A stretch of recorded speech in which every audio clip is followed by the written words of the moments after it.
Dialog międzyjęzykowy w praktyce. Literatura, która łączy.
Dzień dobry, jestem Mateusz. My name is Mateusz. I am from Nigeria. I am a writer and a philosopher living and researching in Eastern Europe. And then I'm equally focused on Polish history at the moment. I had come here to do a record on Conrad's Heart of Darkness, and then Lord Jim, and then his other collections down there. It's a work I have been researching for about 3 to 4 years now, and I've been speaking to different persons as it concerns that particular reality and the likes of that.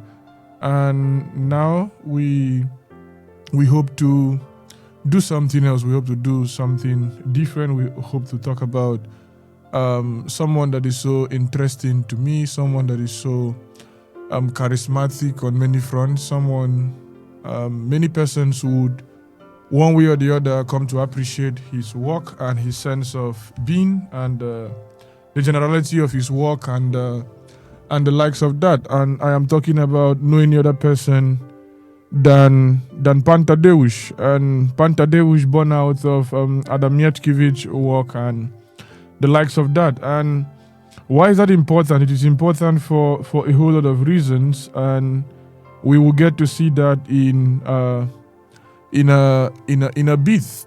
Polish history does not begin from comfort; it begins from interruption and the likes of that.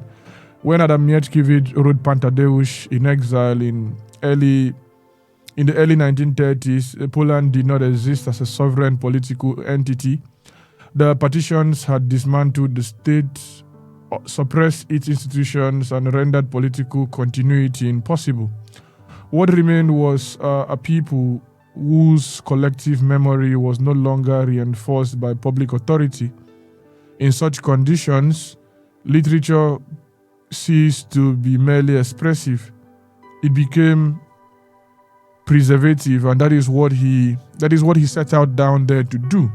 You will come to see that in different parts of the work down there. This historical situation determines the form and purpose of Pan Tadeusz. The epic down there is often described as a national epic, but this designation obscures its real function. Unlike classical epics that celebrate conquest or foundation, Pan Tadeusz performs an act of cultural maintenance and the likes of that. It records a way of life at the moment it reaches dissolution. Its subject is not heroism in the conventional sense, but continuity under threat. This epic down here has been interpreted from different lenses, and rightly so also, but what does a foreigner living in Eastern Europe at the moment have to say about this particular work? The poem opens with a line that establishes this logic with unusual precision. In the most frequently cited English translation by Watson Kick Cornell. Mickiewicz writes, Lithuania, my homeland, thou art like health. How much thou should be prized, only he can learn who has lost thee. This comparison is exact, and you look at the idea of health. Health, not spectacle. Health, not as that speculative way of looking at it. It is a condition that allows life to proceed unnoticed. Only its absence reveals its real value. When you are sick, you don't get to know that you are sick. You don't get to understand the sense of oneness, the sense of universality, the sense of the present moment down there. Up until the moment you become sick, up until that particular time is the time you get to come to understand the sense of what you ought to do, how you ought to do it, how you shouldn't be doing it, and the likes of that. And that is what this particular work down here tries to point us towards, tries to point us to. And it is a conversation we ought to be having in the real sense now into the future and the likes of that. Look at that particular comparison for a moment. When you have a country, when you have your own self, you don't think about it so much. You don't think about your situation a lot. But then when you become sick, when you lose your health, when you lose all that you ought not to lose, you begin to think about the whole situation, and you begin to think about how your work ordinarily should be. And remember, in the early decades of the 19th century, Poland existed only as memory and as habit done by different persons. The partitions had removed its borders, its armies, and its courts, but not the consciousness that had held those things together. What survived lived language in the domestic lived in language, in the domestic rituals of the gentry, and in the quiet stubbornness of people who refused to let absence define them.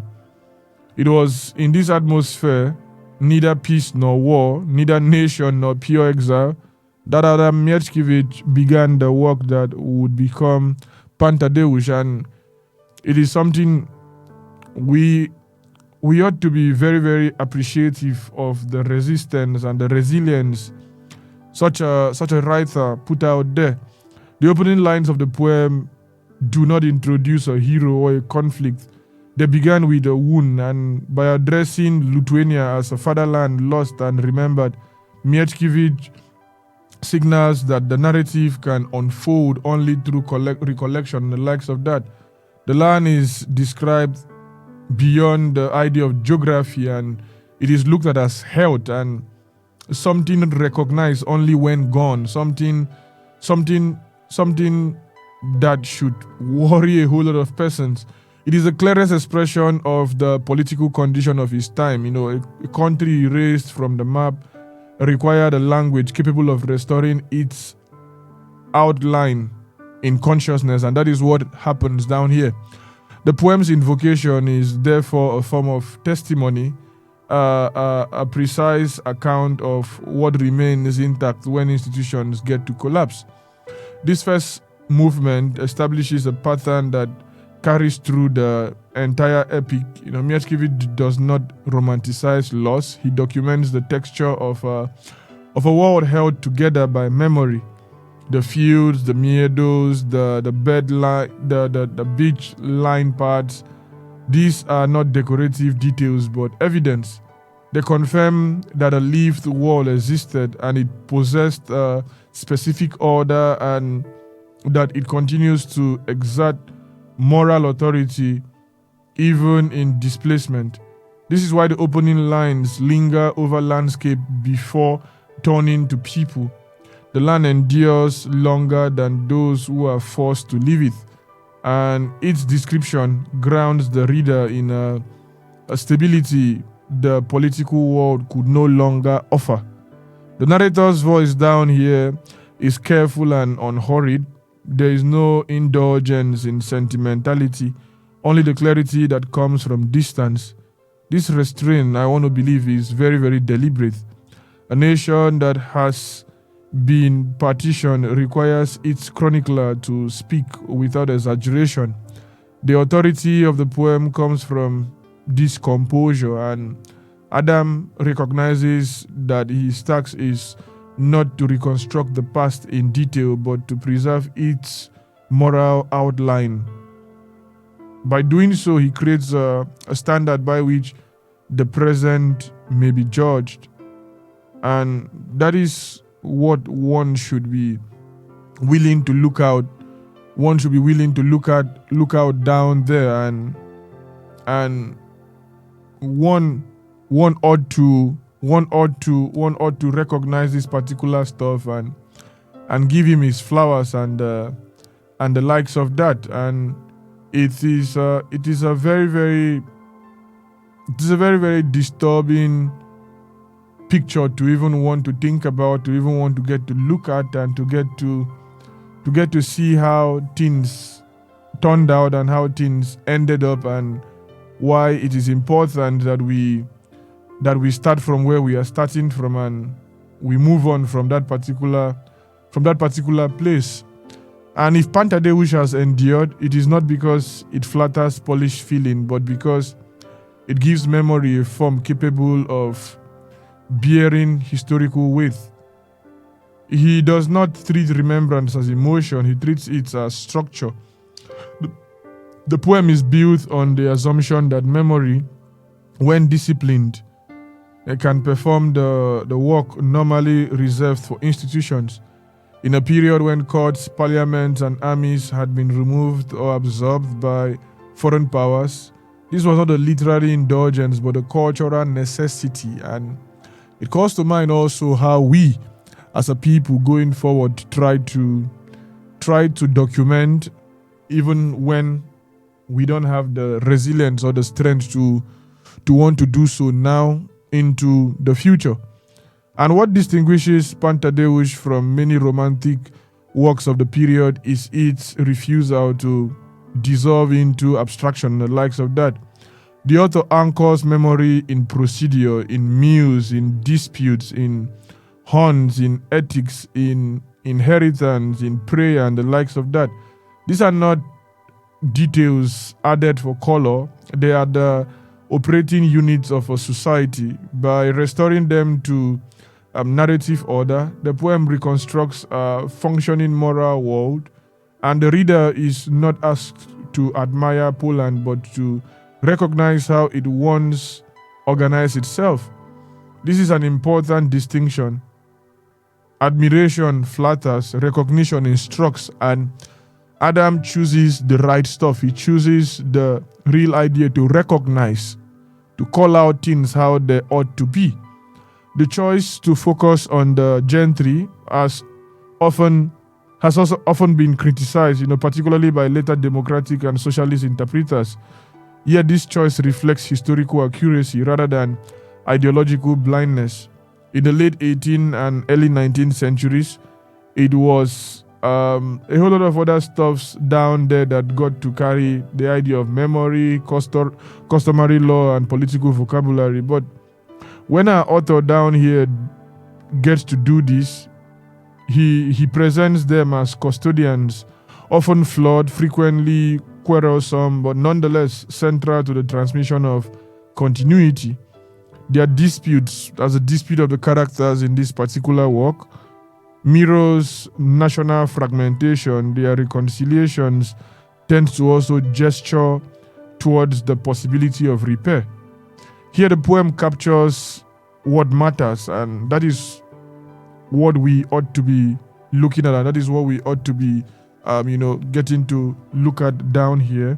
When you look at the work, it was centered around I think 1811, and this was in and about the period right before the Venice meeting that happened that saw Poland go off the map. And the conversations that ensued is a conversation we don't want to miss out. It's a conversation that we all have to be looking out for and trying to see how we also can get to understand that particular piece of information, that particular piece of life, and that particular piece of conversation. And it is something we are not looking at critically enough, and we should be everly grateful for Adam for what he has done down for himself and the likes of that. And we need to even ask ourselves, even, as foreigners and the likes of that, why was Poland not on the map? Because Poland had been systematically erased by force, and not that it was a failure. There are a whole lot of conversations about other things, and I think it might be nice if one gets to go down that hole to talk about what that particular statement often mean. Between 1772 and 1795, the Polish-Lithuanian Commonwealth was partitioned in 3 stages by Russia, Croatia, and Austria.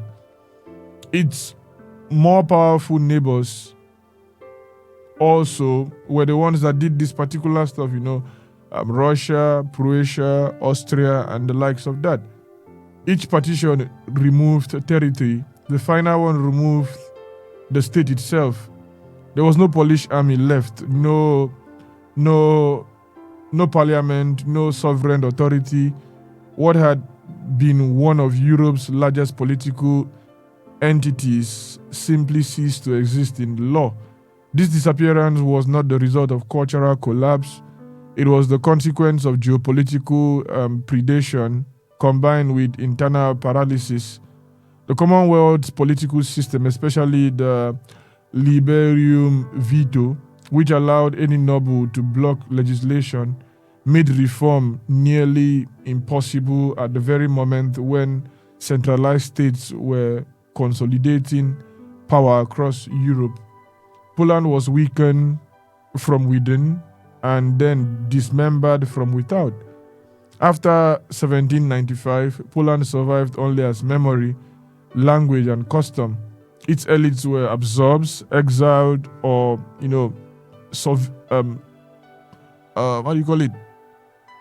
surveilled. They were like under constant surveillance and the likes of that. The land was administered by foreign empires, and to be Polish in the early 19th century meant inhabiting a nation that existed socially and morally, but not juridically. This is the condition under which Pan Tadeusz was written.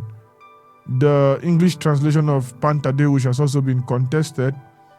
Some have looked at it as Mr. Tadeusz, some have looked at it as Sir Tadeusz, but there are different variations down there. But the heart of the conversations is something that we ought to be, looking at. What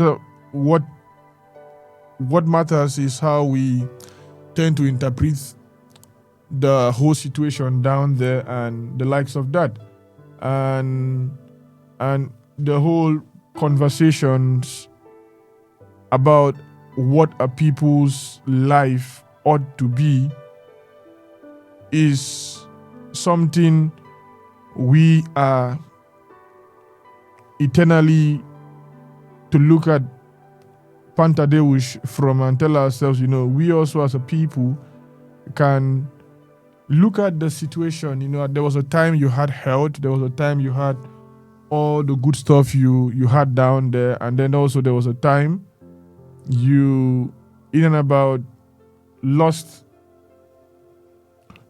a whole situation in your own life. And on still thinking about this particular stuff, one gets to remind himself that there also was a Congress of Vienna, and it matters greatly we talk about that particular conversation because after Napoleon's defeat, Europe's great powers met in Vienna to restore order, not justice. Their aim was stability, to re-establish monarchies, redraw maps and borders, and present another revolutionary France. Poland entered that Congress not as a participant but as a problem to be managed. What happened was decisive. Poland was not restored as a sovereign state. Instead, it was repackaged. Russia received the largest share, renamed the Congress Kingdom of Poland. It looked autonomous on paper but was in reality controlled by the Russian TASS. Prussia and Austria kept their portions down there. The Polish question was settled the way empires settle questions, by dividing responsibilities for domination and the likes of that. And it was not an oversight, it was the principle in and about this particular period. The Congress of Vienna believed that a strong independent Poland would destabilize Europe, especially Russia and Prussia. So Polish independence was sacrificed to imperial balance. Order was preferred to justice, peace to self-determination, and these conversations went on in and about this. This is why Pan Tadeusz matters historically. Mickiewicz wrote it after Vienna, when it was clear that diplomacy would not save Poland. The map had spoken, the cartographers had given what they had given, Europe had chosen equilibrium over restitution. So Poland remained off the map, even after Napoleon had fought in and about all of this stuff and has been defeated at Waterloo, as certain persons get to call it Waterloo and the likes of that. And even after Vienna also, it continues to remain off the map, not because it lacked history, but because it had too much and its neighbors feared its return. That is a political silence in and about this particular situation. And we ought to appreciate this particular history down here and all of those type of events down here. You are living in a country, if you're a foreigner, and even if you are poor yourself, you're living in a country that has gone through a whole lot and has come out strong and has come out the way it has come out. And we need to look at a whole lot of conversations. We need to look at a whole lot of things. We need to look at a whole lot of events, and we need to look at the history of this country, a country that existed on many fronts and has seen a whole lot of stuff, and all of the situations we have failed to come to appreciate as a collective down here. Before Poland was a state, it was a convergence of Slavic tribes.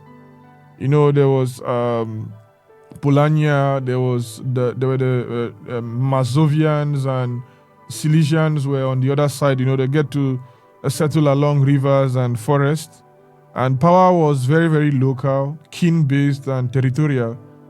Authority rested on land, control, war leadership, and ritual legitimacy, and the likes of that. There was no Poland yet as such.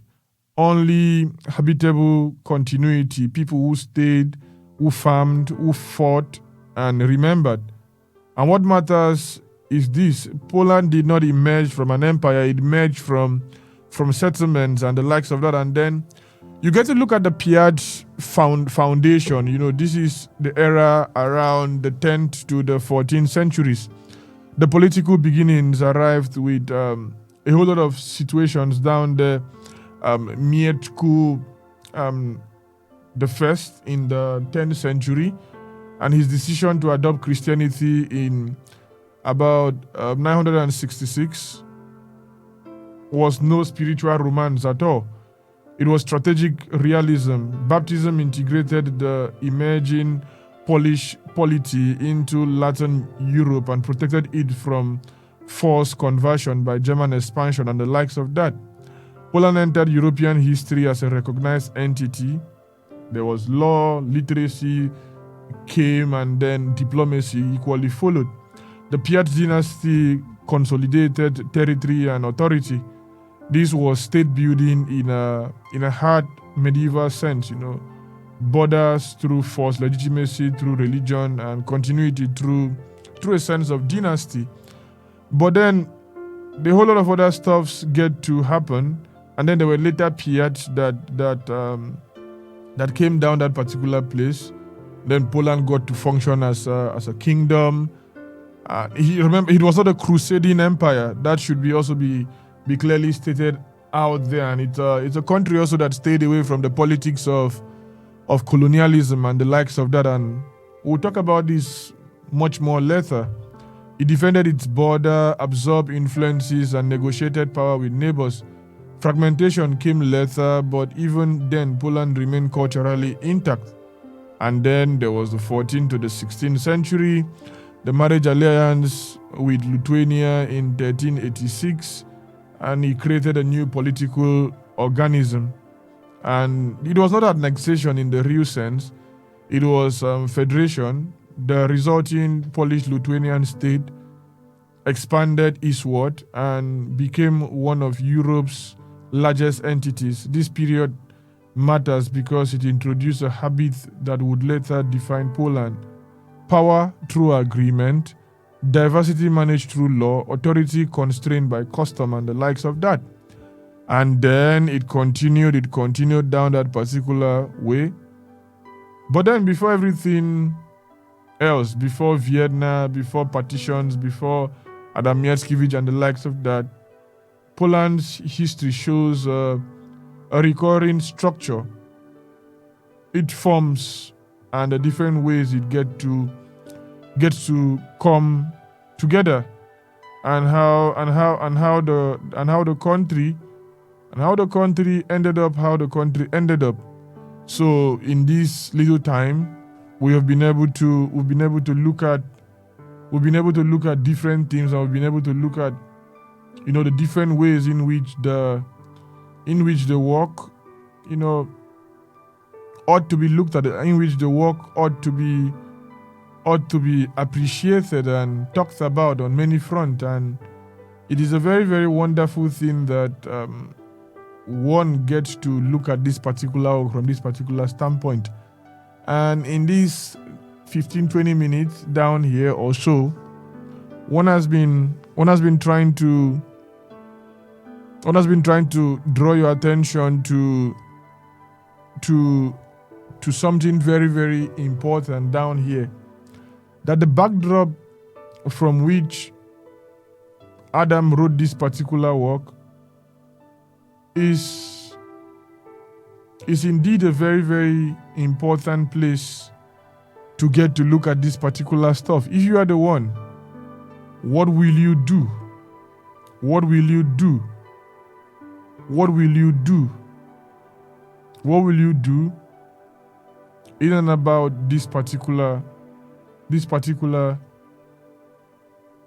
stuff that your land is taken away from you, that your situation is in and about the way your situation is, and that your own life is changing right under your own eyes, and you have little or nothing to do as to how to make things get to change and how to make things become better and the likes of that.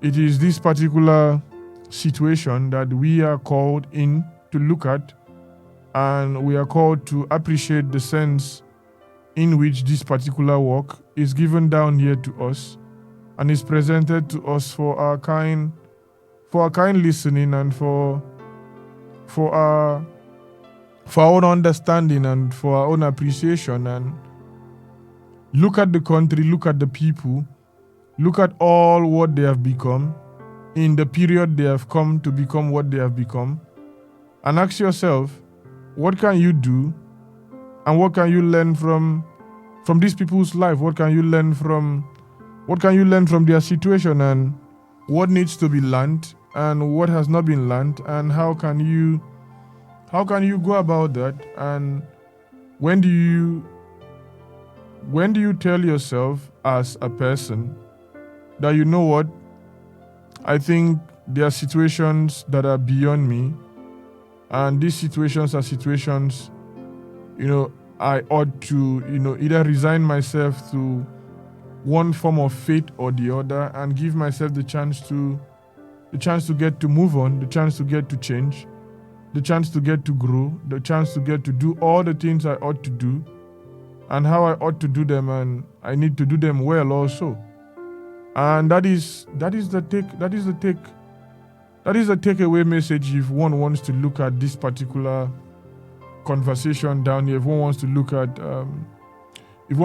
at Adam critically, and one wants to look at him very, very well, and one wants to look at the work that is the current work down here, one needs to, come to really, really appreciate the sense and the fight he put out here to see to it that, we come to like really, really appreciate whatsoever has become of Polish life.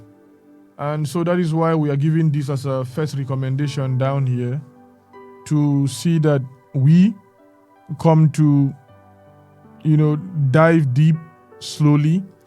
It's a book it's an epic poem that one has to look at very, very slowly. Very, very slowly. You don't have to rush it. So if you're looking for what to read and how to go about your own life, I think this is a very, very good place to get to start. And who is this man we have been looking at here? Who is this author we've been talking about? What is his life? Who is he? And why does he matter? Why does he matter today? Why does he matter tomorrow? Why will he always matter in and about the situations we tend to think, and we tend to talk about him now and all of those type of stuff? Who is he? Who was he down here? And how does that change the reality on ground? Between 1798 to 1855, there was a very, very central founding figure of Polish literature as it is understood today. He's not a writer of leisure, not a decorative poet, but a national intellectual formed by exile, political defeat, and cultural responsibility. He was born in what is now Belarus, then part of the former Polish-Lithuanian Commonwealth, at a time when Poland had already been erased from the political map by partition. From the beginning, his life coincided with national absence. That coincidence shaped everything he wrote. He was educated in Vilnius, became involved in patriotic student cycles, and was arrested by Russian authorities for political activism. Thereafter, exile followed. He would never again live permanently in his homeland. Most of his major works, including Tadeusz, were written abroad, primarily in Paris. He belongs to Polish Romanticism, but not in the sentimental sense. His Romanticism is historical and moral. It treats poetry as a substitute for lost institutions. And when the state failed, literature became archive, law, and memory, and that is what he picks out there to get to look at. His major works are the epic of cultural survival, which is Tadeusz, and then there's Forefathers' Eve, a dramatic meditation on suffering, sacrifice, and national conscience. And then there was also Konrad Wallerod, a troubling exploration of moral compromise under oppression and the likes of that. In Paris, he later became a public intellectual and lecturer at the Collège de France, speaking not only about Polish literature but about Slavic cultures and European history. He was regarded less as a poet in isolation than as a moral authority of a stateless nation. He died in 1855 while attempting to organize Polish forces during the Crimean War, still to the end, treating literature and politics as inseparable. And on why it matters to us as a people is simple and severe. Mickiewicz established the idea that in Poland, writing is not to be looked at as mere expression as for writing's sake.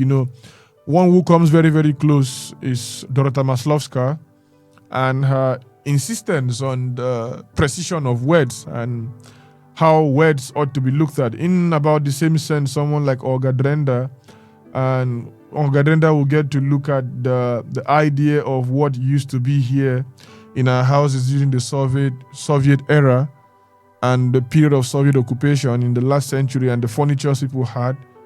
You get to see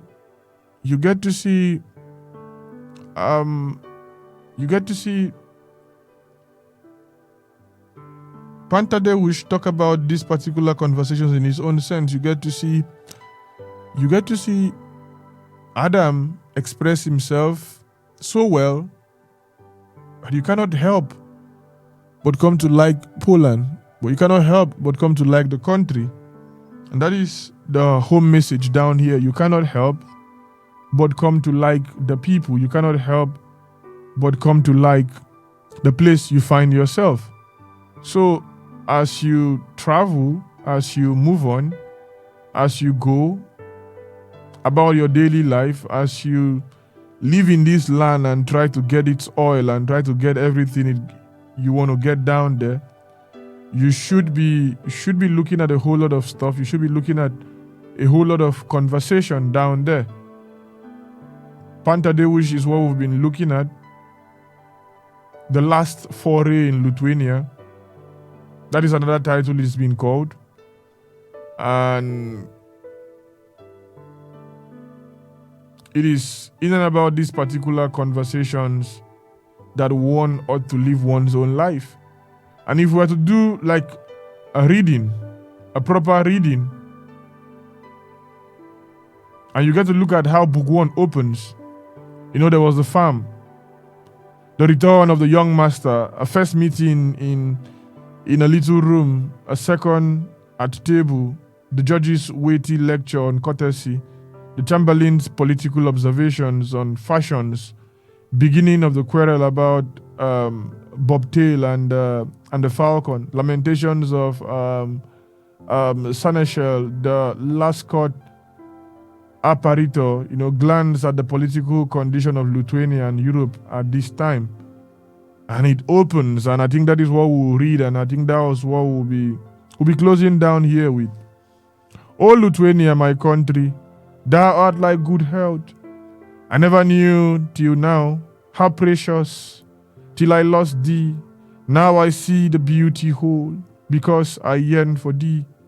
O holy maid, would Chestos covers shrine, dots guard, and on the pointed gateway shine, and watches Novogrodjek pinnacle, as thou didst heal me by a miracle. For when my weeping mother sought thy power, I raised my dying eyes, and in that hour my strength returned, and to thee and to thy shrine I trod, for life restored to offer thanks to God. So by a miracle thou it bring us home. Meanwhile bear off my yearning soul to roam those little wooded hills, those fields beside the azure Neamia,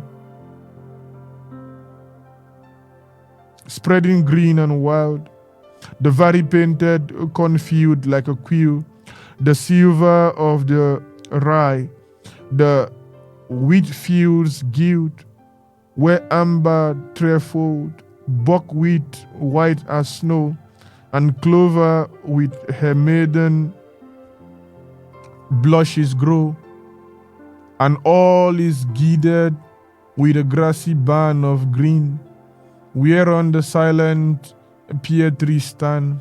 Such were the fields where once besides a rill, among the beech trees on a little hill, there stood a manor house, wood built on stone. From far away the walls with whitewash shone, the whiter as relieved by the dark green of poplars that the autumn wind would screen. It was not large, but neat in every way, and had a mighty barn. 3 stacks of hay stood near it that the thatch could not contain. The neighborhood was clearly rich in grain, and from the stalks that every cornfield filled, as thick as stars, and from the plows that tilled the black earth fields of fallow, broad and long, which surely to the manor must belong. Like well-kept flower beds, everyone could tell that plenty in that house and order dwell. The gate wide open to the world declared a hospitable house to all who fared. Across the courtyard swung a coach and pair, and drove up to the pouch and halted there. A young esquire lighted, left to wait. The horses nibbled slowly towards the gate. The house was empty, and the doors were shut and barred, and through the bars the bolt was put. The traveler looked for none to let him in, unbarred the door, and quickly ran within.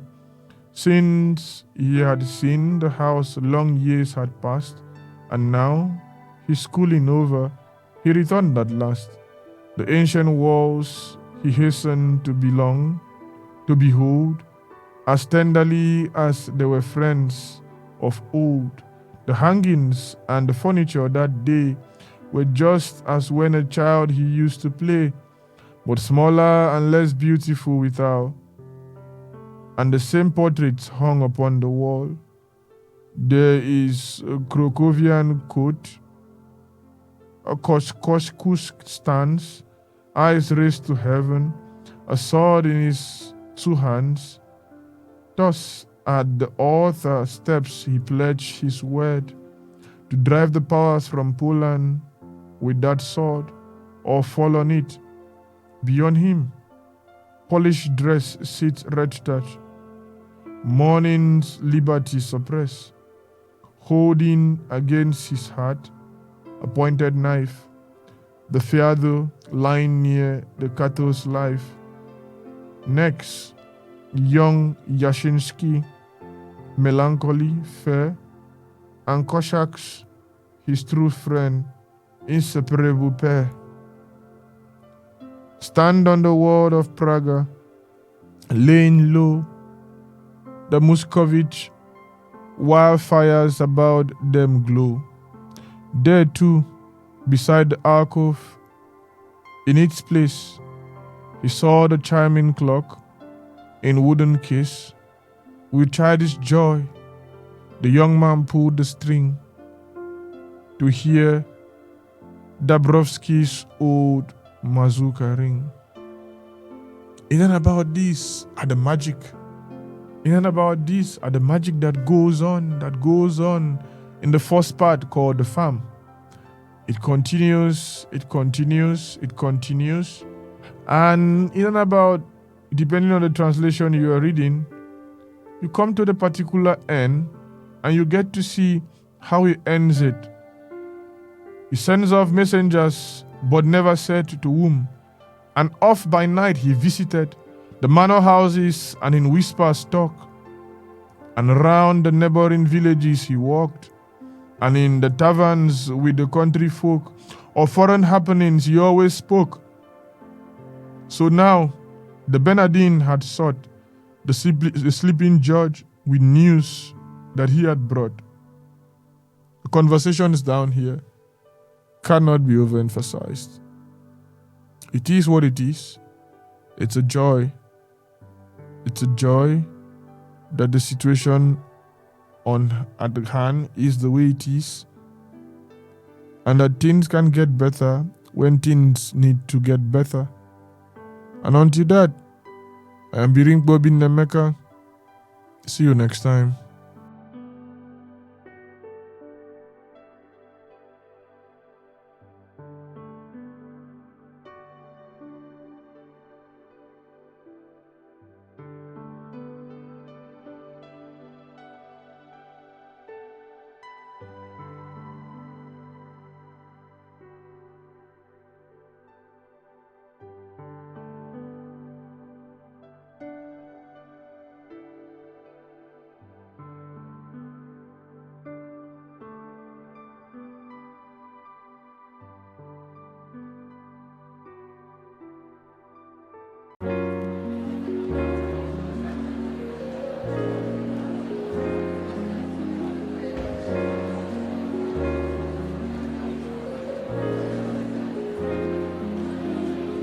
Dialog międzyjęzykowy w praktyce. Literatura, która łączy.